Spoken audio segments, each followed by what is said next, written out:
नाज़रीन आदाब, हमारी खास पेशकश हमारे साइंसदा में आपका इस्तकबाल है। मैं हूं आपका होस्ट कुणाल वाही। दोस्तों, हमारी ज़िंदगी अगर आज सहूलियतों से भरी हुई है तो इसका बहुत बड़ा श्रेय साइंस को जाता है। साइंस एंड टेक्नोलॉजी के चमत्कार से हर कोई वाकिफ़ है, मगर इस चमत्कार के पीछे जो लोग आविष्कार करते हैं उनके बारे में जानना भी बेहद ज़रूरी है। हमारा ये शो ऐसे ही लोगों से आपको रूबरू कराता है। आज हमारे साथ बेहद खास मेहमान हैं। आईआईटी दिल्ली के director professor V Ram Gopal Rao sir हमारे साथ मौजूद हैं। सर, आपका बहुत बहुत स्वागत है, इस्तकबाल है, वेलकम है हमारे शो में। Thank you. सब पहला सवाल आपसे ये कि आपने कोल्हापुर से ज़िंदगी का सफ़र शुरू किया था, वहाँ से यहाँ तक बड़ी चुनौतियाँ आई होंगी, बम्पी राइड थी, स्विफ्ट वन थी, and did you enjoy the show? Think जब कोल्हापुर से चालू किया था, वो it's a small town, A village in Telangana state, Mahbubnagar district में है वो, एक छोटा सा गांव। और मेरा 12th स्टैंडर्ड तक उधर ही पढ़ाई हुआ है, तेलुगु मीडियम में, वो भी क्योंकि वो टाइम पे इंग्लिश मीडियम नहीं रहता था वो विलेजेस में।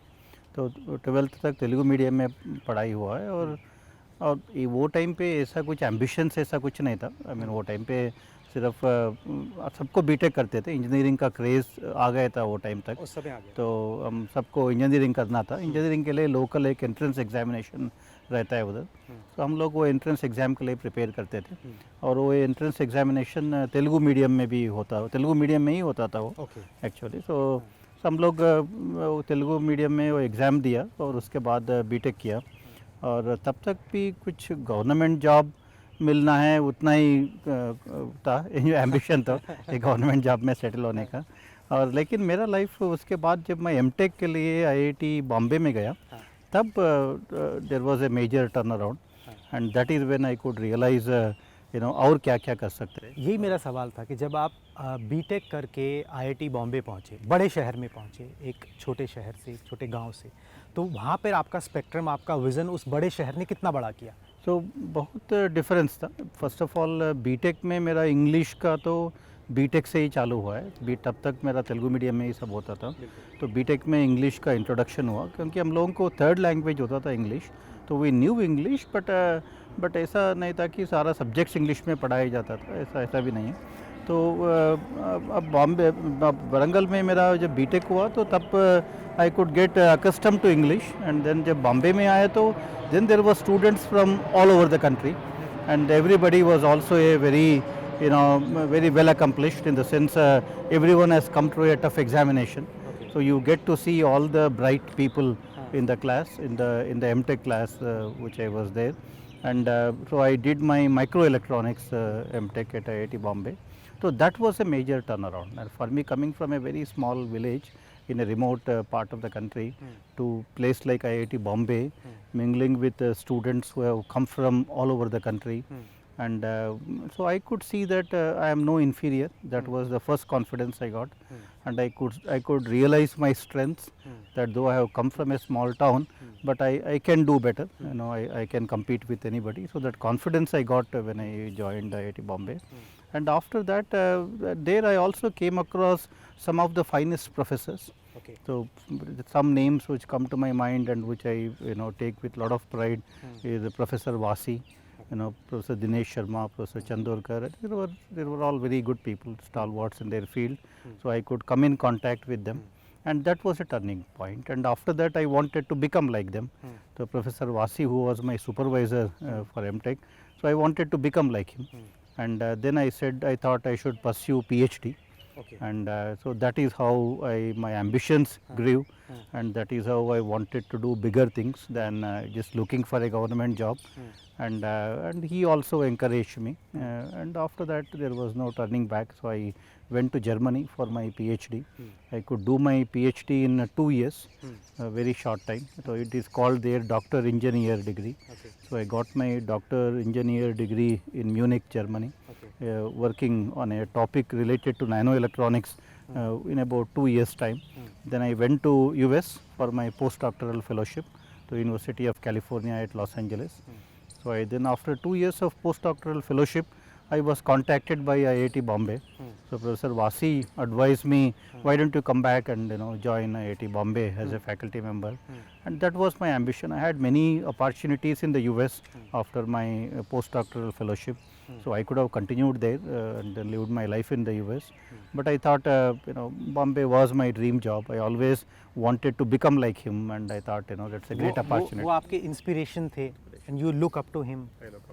ठीक है। दूसरा ये कि एकेडमिक्स में आने का जो आपका फैसला था, was it a tough one? क्योंकि आप जब बंदा इतना पढ़ लेता है, उसकी डिमांड भी होती है, कॉर्पोरेट जगत में भी होती है और उसको इजीली जॉब भी मिल जाती है। आप खुद बोल रहे हो जैसे यूएस में इजीली सेटल हो सकते थे, मगर देश में वापस आके एकेडमिक्स में आना, युवा पीढ़ी तैयार करना, वो फैसला कब लिया?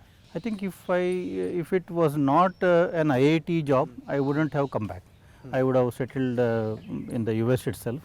And to me, so my role model was Professor Vasi. So since I wanted to be like him, I think it came very naturally to me that I wanted to be a professor like him in an IIT.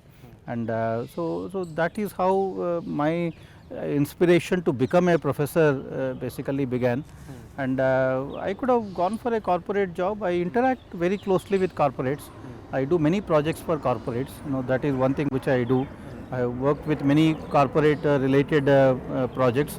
But being a faculty member was always my dream thing, and because it gives the freedom. Being a faculty member in IIT means you can do practically anything. You can do research, you can do teaching, you can start a company, you can become an entrepreneur, because I am also an entrepreneur. I have 2 startups to my credit with my PhD students. So I can do all of that. I think that is the freedom that I wanted. If you work for a corporate job, you are basically working for a company. You are working on solving their problems. You might get 50 times more salary, but money never interested me much. I just wanted to be satisfied with what I am doing. I always wanted to contribute in a way where it can impact people around me. So I thought a teaching profession, that too in an IIT, is the best way to actually achieve that. Sir, जो लोग humble background से आते हैं उनमें अक्सर देखा गया है कि वो सोसाइटी को कुछ देना चाहते हैं दोबारा से, वो फीलिंग आपके अंदर भी दिखती है। मगर ये जो पढ़ाई लिखाई का जो शौक़ है, जो मोटिवेशन है, ये पूरे फैमिली में था? माता पिता ने आपको प्रेरित किया, या कहाँ से ये पढ़ के कुछ कर गुजरने का जो जज्बा है वो कहाँ से आया? मेरा फैमिली में सिर्फ सर्विस मतलब एजुकेशन को छोड़ के कुछ नहीं था, और हम लोग कोई बिज़नेस कोई भी चीज़ हम जानते भी नहीं थे। सब लोग पढ़ाई करेंगे और अच्छी से पढ़ाई करेंगे और कोई जॉब करेंगे। तो वही मेरा I mean for centuries and for generations it was the case. तो मुझे और दूसरा कुछ पता ही नहीं था क्या करना है। तो लेकिन अब ये है कि मुझे फाइनेंशियली कुछ ज़्यादा हाई पेइंग जॉब लेना है, ये मेरा मन में कभी आया ही नहीं। मुझे जितना पैसा चाहिए उतना है तो ठीक है, उतना कुछ मनी के पीछे I never had any need for more money than what I was able to make. So money was never a driving factor for anything I did. And but it is true that I wanted to be selfless. Whatever you do, I think if you do that without expecting anything in return, I thought that impact will be more. So I have always I have always done things where it was not me who was important. So that selfless service to whatever one can do, what I was primarily focusing on. So that was very important for me in my career. बिल्कुल, पढ़ाने का आपको जो शौक़ है ना, वो आपकी बातों में झलक रहा है। ये सेल्फ सेटिस्फेक्शन जो है, मेरे को लगता है ये सबसे ज़्यादा आपको यही चीज़ सेल्फ सेटिस्फाई करती है कि जब आप पढ़ा पाते हैं, जो नॉलेज आपने गेन की है वो नॉलेज आप युवाओं तक पहुंचा पाते हैं। I have taught the best students in the country. The classes मैं पढ़ाता था बॉम्बे में, तो टॉप 200 JEE रैंकर्स रहते थे। तो teaching them was a fun and I enjoyed that process. And when you go to the class, they challenge you, they question you on everything. And तो वो प्रोसेस मुझे बहुत एक्साइटिंग और challenging रहता था। और मुझे अब एक अच्छा क्लास के बाद the feeling you get, that satisfaction you get, हाँ. you know, there is nothing equivalent to that. And after delivering a good lecture to the brightest students of the country and answering their questions and satisfying, you know, their curiosity, their inquisitiveness, I think उससे ज़्यादा, you know, excitement और कुछ भी नहीं था. बिल्कुल, कहीं ना कहीं खुद भी बंदा इनरिच होता है इन सब इस प्रोसेस के अंदर. मगर सर आपसे बातचीत करने में बहुत मज़ा आ रहा है. मगर आपसे बातचीत चालू रखेंगे, नैनो टेक्नोलॉजी पे बात करेंगे जिस पे आपकी स्पेशलाइजेशन है. मगर उससे पहले अभी तक का आपका सफ़र कैसा रहा है वो दर्शकों को दिखा लेते हैं. मुल्क के साइंस नक्शे पर नज़र डालें तो जदीद साइंस में अपनी तहकीक से एक मुनफरिद शनाख्त हासिल करने वाली शख्सियत को प्रोफेसर वी राम गोपाल राव के नाम से जाना जाता है. आईआईटी दिल्ली के डायरेक्टर के अहम फरीज़े पर फायज हैं प्रोफेसर वी राम गोपाल राव. तेलंगाना रियासत के दूर दराज गांव कोल्हापुर में 1965 में पैदा हुए वी राम गोपाल राव ने 12वीं तक की तालीम तेलुगु मीडियम के एक सरकारी स्कूल में हासिल की. बचपन से ही तेज दिमाग वाले वी राम गोपाल राव ने 1986 में वारंगल के Kakatiya university of technology and science से इम्तियाजी हैसियत से बीटेक की डिग्री हासिल की और अपने आला तालीम के सफ़र को जारी रखते हुए 1991 में आईआईटी बॉम्बे से एमटेक किया और 1997 में जर्मनी की बंदेसो यूनिवर्सिटी म्यूनिख से पीएचडी की सनद हासिल की. नैनो टेक्नोलॉजी में तहकीक की नई इबारत लिखने वाले प्रोफेसर राव के नैनो स्केल डिवाइसेस और नैनो इलेक्ट्रॉनिक के शोबे में 450 से ज़्यादा तहकीकी मकाले शाया हो चुके हैं. वहीं प्रोफेसर राव को 43 पेटेंट और पेटेंट एप्लीकेशंस के मौजूद होने का भी शरफ हासिल है. मुल्क के साइंसी नक्शे पर सितारे की तरह चमकने वाले doctor Rao Indian national academy of engineering, Indian academy of sciences, national academy of sciences और इंडियन नेशनल साइंस एकेडमी के फेलो हैं. 2005 में इंजीनियरिंग साइंस में शांति स्वरूप भटनागर एजाज और 2013 में इन्फोसिस एजाज हासिल करने वाले प्रोफेसर राव के साथ एजाज़ात की एक लंबी फहरिस्त जुड़ी हुई है. प्रोफेसर राव का कामयाब सफ़र न सिर्फ हमें उनकी खिदमात का एतराफ़ कराता है बल्कि ये उम्मीद भी कराता है कि हमारे मुस्तक़बिल से वाबस्ता नैनो साइंस में हमारी रहनुमाई करके मुल्क को साइंसी ताकत बनाने में एक कलीदी रोल अदा करते रहेंगे. बात कर रहे हैं प्रोफेसर राव से और अब थोड़े से सीरियस क्वेश्चंस की बारी आ गई. सर नैनो टेक्नोलॉजी में आपने बहुत काम किया है और आपका काम खुद बोलता है. ये है क्या, आम लोगों की ज़िंदगी पे इसने फ़र्क क्या डाला है? अब नैनो टेक्नोलॉजी ये होता है, अगर आप पीरियाडिक टेबल देखेंगे मटेरियल्स, उसमें बहुत सारे एलिमेंट्स रहेंगे. वो पीरियाडिक टेबल में जो भी एलिमेंट्स है, लाइक गोल्ड है, सिल्वर है, कॉपर है, यू नो, जो भी मटेरियल्स है, उसको अगर आप नैनो स्केल में, अगर मटेरियल्स का साइज़ तो माइक्रोमीटर्स भी हो सकता है, लार्जर साइज़ भी हो सकता है. अगर आप मटेरियल्स को, पार्टिकल्स को छोटा छोटा छोटा बनाते जाएंगे, जब आप नैनोमीटर साइज़ में जाएंगे, अगर आपका पार्टिकल का साइज़ 10 नैनोमीटर्स हो जाएगा, 20 नैनोमीटर्स हो जाएगा, तो मटेरियल्स का प्रॉपर्टीज़ चेंज हो जाता है. ठीक है. तो जब मटेरियल्स का प्रॉपर्टीज़ चेंज होने से उसका नया प्रॉपर्टीज़ को लेके अगर कोई नया एप्लीकेशंस को आप कर पाएंगे. अगर आप गोल्ड देखेंगे, गोल्ड आपको येलो है, उसका कलर, उसका टोटल मटेरियल प्रॉपर्टीज़ है. अगर आप गोल्ड को नैनो फॉर्म में ले जाएंगे तो गोल्ड का कलर येलो नहीं रहेगा, क्योंकि उसका ऑप्टिकल प्रॉपर्टीज़ चेंज हो जाएगा, उसका इलेक्ट्रिकल प्रॉपर्टीज़ चेंज हो जाएगा. तो वो नैनो टेक्नोलॉजी, और वो चेंजेस को लेके आप नए एप्लीकेशंस बना सकते हैं. और उससे हम लोग डिवाइसेस बनाते हैं, हम उससे सेंसर्स बनाते हैं. मेरा 2 स्टार्टअप्स है. एक स्टार्टअप ने एक्सप्लोसिव डिटेक्टर बना रहे. वो एक्सप्लोसिव डिटेक्टर ऐसा है कि जो स्निफर डॉग अभी काम करता है एक्सप्लोसिव्स को स्निफ करने में, वही चीज़ हम इलेक्ट्रॉनिक डिवाइसेस से करना चाहते हैं, एक इलेक्ट्रॉनिक नोस प्लेटफॉर्म से करना चाहते हैं. और ऑलरेडी उसका एक वर्जन मार्केट में है, नैनो स्निफ कंपनी है वो, और वो मेरा स्टूडेंट्स और वो फाउंडर्स उसको चलाते हैं. और वो नैनो स्निफ से वो लोग एक इलेक्ट्रॉनिक नोस बना रहे. तो उसमें नैनो टेक्नोलॉजी का बहुत इम्पोर्टेंस है। और ऐसा ही मेरा दूसरा कंपनी है सॉइल सेंस टेक्नोलॉजी, उसका भी मैं को फाउंडर हूँ। और सॉइल सेंस टेक्नोलॉजीज़ को भी, वो कंपनी को भी मेरा स्टूडेंट्स चला रहे हैं अभी। उसमें भी हम लोग ये नैनो टेक्नोलॉजी यूज़ करके सॉइल का हेल्थ मॉनिटरिंग करते हैं। अगर सॉइल का नाइट्रेट मॉनिटर करना है, सॉइल का फॉस्फेट्स मॉनिटर करना है, पोटेशियम मॉनिटर करना है, तो उसका सेंसस भी बनाते हैं। हेल्थ केयर में ये एप्लीकेशन एक बहुत इम्पॉर्टेंट है कि कैंसर ट्रीटमेंट के लिए। अगर कैंसर का ट्रीटमेंट में प्रॉब्लम ये होता है कि अगर लेटर स्टेजेस में अगर आप कैंसर को ट्रीट करना चाहेंगे तो उसके साथ साथ वो ड्रग्स का साइड इफ़ेक्ट्स बहुत बढ़ जाता है, तो हेल्दी सेल्स भी उससे डिस्ट्रॉय हो जाता है, उससे बहुत सारा साइड इफ़ेक्ट्स आता है। अगर आप वो नैनो ड्रग्स को एक नैनो पार्टिकल को अटैच करके सिर्फ कैंसरस सेल्स को ही उसको डिस्ट्रॉय करेंगे, वो ड्रग से उसको डिलीवर करेंगे, वो ड्रग को वो सब हेल्दी सेल्स को रिकॉग्नाइज करके उसको कुछ टच नहीं करेंगे, सिर्फ कैंसरस सेल्स को ही वो ड्रग जाएगा, उससे आप कैंसर को ट्रीट कर पाएंगे। उसको हम टारगेटेड ड्रग डिलीवरी बोलते हैं।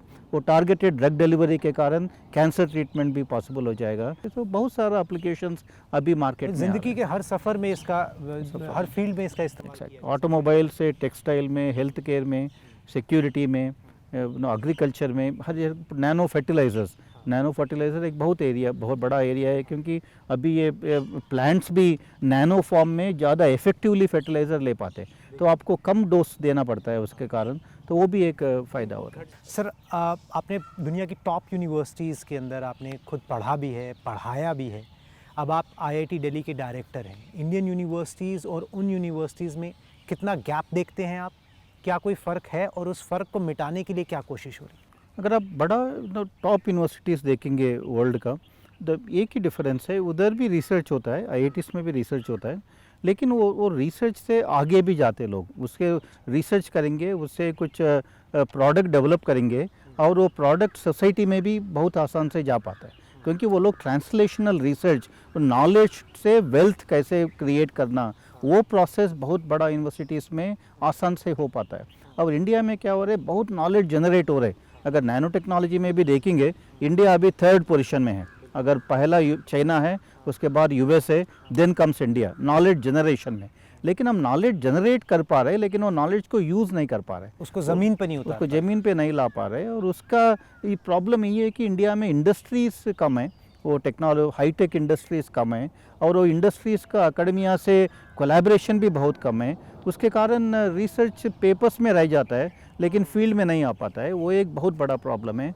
मैं लास्ट 4.5 years में यही प्रोसेस को स्ट्रेंथन करने के लिए बहुत कोशिश किया है। ये एक प्रोसेस IIT में अभी हम चालू किया कि अगर आप इंडस्ट्री आने तक वेट नहीं करके, अगर फैकल्टी मेंबर्स स्टार्टअप्स करेंगे, अगर मैं किया हूँ बॉम्बे में, मेरा दोस्त सक्सेसफुल स्टार्टअप से, ऐसे जब फैकल्टी मेंबर कुछ नया आविष्कार करेंगे, उसको कैसे सोसाइटी में ले जाना है, तो उसके लिए एक स्टार्टअप बनाएंगे वो लोग, वो स्टार्टअप का माध्यम से वो टेक्नोलॉजी को सोसाइटी में ले पाएंगे। तो IIT दिल्ली आपके देख रेख में स्टार्टअप को किस तरीके से प्रमोट कर रहे हैं? बच्चों में एंटरप्रेन्योरशिप की जो वो कला है, उसको किस तरीके से आगे ला रहे हैं? वो बहुत इंपॉर्टेंट चीज़ है, क्योंकि नॉलेज जनरेट करने से अच्छी बात है, नॉलेज तो होना ही चाहिए। वो नॉलेज से पेटेंटिंग प्रोसेस एक इम्पॉर्टेंट होता है। अगर आपको स्टार्टअप करना है तो बीच में आपको IP प्रोटेक्शन करना पड़ता है। अगर आप प्रोटेक्ट नहीं करेंगे, स्टार्टअप करेंगे, तो दूसरा कोई आके आपको सू करेगा, नहीं तो को हाईजैक कर लेगा वो IP को, और सब लोग कॉपी कर पाएंगे। और तो उसके कारण वो protection of patent IP becomes very important. IIT Delhi में 2016 में जब मैं ज्वाइन हुआ था, IIT दिल्ली 15-20 पेटेंट्स करता था पर ईयर, 15-20 पेटेंट्स। 2019 में हम 153 पेटेंट्स किया है, क्योंकि we have strengthened that process 6 times more, तो 15 पेटेंट्स से हम 150 पेटेंट्स, 53 पेटेंट्स, 10 टाइम्स का ज़्यादा पेटेंट्स किया है हम लोग। तो वो क्योंकि वो बहुत इंपॉर्टेंट है, वो फर्स्ट स्टेप है आपको स्टार्टअप्स बनाने के लिए। और उसके कारण अभी बहुत सारा IP जनरेट हो रहा है, वो IP से स्टार्टअप्स बाहर आ रहे हैं। और फॉर एग्जांपल हम फैकल्टी के लिए भी एक नया स्कीम किया है, उसको हम बोलते हैं FIRE, FIRE। तो FIRE का faculty innovation and research driven entrepreneurship. तो वो faculty innovation and research driven entrepreneurship में क्या है, अगर कोई फैकल्टी मेंबर बताएंगे कि मेरे पास अच्छा आइडिया है और मेरा पेटेंट भी है, तो IIT supports that faculty member to start a company. We give them a grant and we give them paid leave for 1 year and 2 years of unpaid leave, 3 years leave ले सकते, ये उसमें 1 साल पेड लीव है, और we the grant they can take from the institute and they with the help of the students they can go out and start a company. So हम IIT के तरफ से इंक्यूबेटर में उनको सारा जो भी चाहिए उनको all the facilitation we do, and with that facilitation they can start a company out of their idea. इतना सब टेक्नोलॉजी में काम आपने खुद भी किया है, आपकी देखरेख में हो भी रहा है. क्या एक बड़ा चेंज है जो आप अपने एक्टिव ईयर्स में चाहते हो कि ये इंडिया में अगर ये चेंज हो जाए तो बड़ी बात होगी? इंडिया में I think there are problems everywhere. अगर आप सोसाइटी में देखेंगे, इवन विलेजेस में देखेंगे, so there are lots of problems in the country and there are solutions available. We can find our solutions. We don't need to depend on somebody to give us those solutions. Agriculture देखेंगे आप, agriculture में what new technologies have come? Nothing really much. Precision agriculture, soil health monitoring, ये सब you can, lot of solutions can be found by working on those problems. So I would like to see our institutions become world class, जो world का top 10 में, top 20 में माना जाना चाहिए. That will happen when we solve problems of the society. Talent is there. I think what is required is a change in direction a little bit. That knowledge to wealth creation is where we need to focus more. वो gap भरना जरूरी है. Knowledge generation is happening, so that will continue to happen. If we fund more knowledge will get generated, but out of this knowledge should come solutions to the problem. I think every time what is happening is we are developing solutions, but these are all solutions looking for a problem, whereas what we need to do is solutions to a problem. I think that difference is what we need to traverse now, and that is what we need to bridge, and that is where we need to focus. Sir हम उम्मीद यही करते हैं कि आपका जो ये vision है, जो आपके बच्चे जो IIT दिल्ली में पढ़ रहे हैं, जिनको आप पढ़ा रहे हो, वो इस विज़न को आगे लेके जाएं और जिस गैप की आप बात कर रहे हो उसको वो फुलफ़िल कर दें. सर आपको बहुत सारे अवार्ड्स भी मिले हैं. इन्फोसिस अवार्ड है, शांति स्वरूप भटनागर सम्मान है आपको जो मिला है, DRDO की तरफ से भी आपको सम्मान मिला है. इन अवार्ड्स की क्या अहमियत है आपकी ज़िंदगी में? मेरा when I came back to India, जब मैं 98 में इंडिया वापस आया था अमेरिका से, तो मैं 5-6 साल तो I just worked day and night. I work very hard. I am considered a workaholic by everybody because I enjoy my work. It's not that I do it for any salary or anything. So I work very hard, and my students also get motivated. So I've done a lot of work that way in terms of publishing papers, in terms of filing patents, in terms of building prototypes, in terms of taking it to the society and all that. So I think awards are like milestones. You cannot really work for the awards. Awards will happen if you keep doing well. My first award was Swarna Jayanti Fellowship, which was given by Department of Science and Technology. That is what brought focus to my work that I received in 2004. That was the first major award in the country which brought focus to my work. And after that, after a year, I got the Shanti Swarup Bhatnagar Prize, and by that time everybody knew about my work. So I was always working with a lot of focus, lot of attention of people around me. And I think after that many more awards I received. But you don't really work for these awards. You keep doing your work because you enjoy doing your work, you are passionate about what you are doing. Awards will happen. आपने बोला आप workaholic हैं. मुश्किल होता होगा आपकी wife को आपके साथ कोप अप करने में क्योंकि आप ध्यान जो है ज़्यादा काम पर ही देते हैं हमेशा. कितना बड़ा सपोर्ट उनका रहा है आपकी ज़िंदगी में? मेरे children, they are taken care of by my wife. I haven't played much of a role in that. Now they get inspired by me. Some of them are getting into electrical engineering, and I have 2 daughters, and my elder daughter is almost pursuing my path. She's also into microelectronics. She's doing nanoelectronics, and hopefully she will pursue my path because she likes my work that way. She understands also what I am doing. But her schooling and everything was taken care of by my wife. My second daughter, who is in 9th standard, and she is also completely dependent on her mother. So I think my children are all groomed by her. So I have been there for them when they need me. But I think the everything other than academics, she is a medical doctor herself, and she has not been able to practice because of my work schedules and because of my travel, because of children and all that.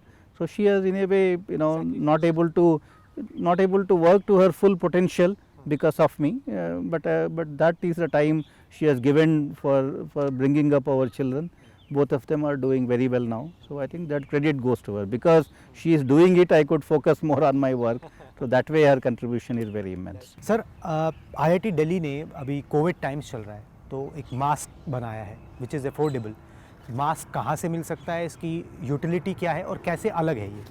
अब IIT Delhi में जब lockdown का time आया, हम लोग जब मार्च में lockdown किया था, पहला lockdown, that time I told faculty and even the staff, the research students, anybody who wants to work on COVID related area, so IIT will facilitate them in all possible ways. We will keep the labs open during the lockdown period. We will give them all the protection, all the financial support, connect them with the industries. So we took care of them. And as a result, about 20 research groups worked throughout the COVID time without any lockdown or anything of their laboratories or anything, and they took all the precautions, of course. So that has resulted in lots of technologies that have come out of COVID. All the PPEs, for example, the personal protection equipment, the masks, agar if you look at, IIT Delhi has supplied close to 5 million masks in the last 4 months, and 40% of them are now getting exported, and most of these masks have gone through stringent tests and before they are put out into the market.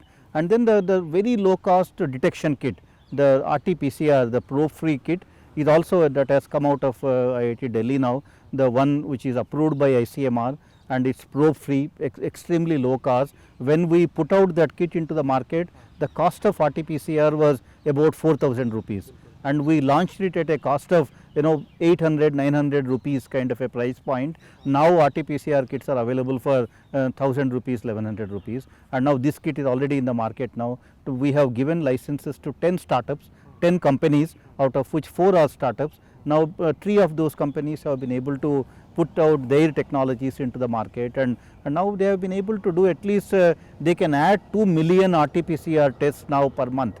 That's the capacity they have been able to build. So that was again a very major success for IIT Delhi.